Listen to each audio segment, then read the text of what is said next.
500 రూపాయలతో స్టార్ట్ చేసి రోజుకి 1500 2000 రూపాయలు సంపాదించవచ్చు. ఎస్, మీరు విన్నది నిజమే. నిన్న కూడా ఒక అద్భుతమైన బిజినెస్ ఐడియా అనేది మీకు ఇచ్చాను. ఒకవేళ మీరు చూడకపోయినట్లయితే దాన్ని డిస్క్రిప్షన్ లో లింక్ ఇస్తాను, చూడండి.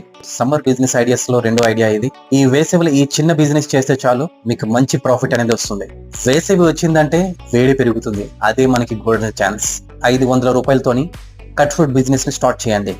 వాటర్ మిలన్, పాపయ్య, పైనాపిల్ ఇలాంటి పండ్లను కట్ చేసి ఒక చిన్న కప్లో పెట్టి దాన్ని అమ్మినట్లయితే మీకు రోజుకి 1500 నుంచి 2000 రూపాయల వరకు మీకు ప్రాఫిట్ రావచ్చు. కాకపోతే మీరు ఎంచుకున్న ప్లేస్ చాలా ఇంపార్టెంట్. ఆఫీస్ సరౌండింగ్స్ అయి ఉండాలి, లేకపోతే స్కూల్ సరౌండింగ్స్ అయి ఉండాలి, లేకపోతే మంచి మార్కెట్ సరౌండింగ్స్ అయి ఉండాలి. ఒక్కొక్క కప్పు ధర 20 రూపాయల నుంచి 30 రూపాయలు పెట్టినట్లయితే చాలా మంది మీ దగ్గరికి అయితే కొనడానికి వస్తారు. అలాగే హైజీనిక్ మెయింటైన్ చేస్తే మళ్ళీ తినడానికి మీ దగ్గరకు వస్తారు. వేసవి పోయేలోపు ఈ బిజినెస్ అయితే స్టార్ట్ చేయండి, మంచి ఇన్కమ్ అయితే సంపాదించండి. ఇలాంటి బిజినెస్ ఐడియాస్ కోసం నా ఛానల్ అయితే ఫాలో చేయండి. ఈ వీడియో నచ్చినట్లయితే లైక్ చేయండి.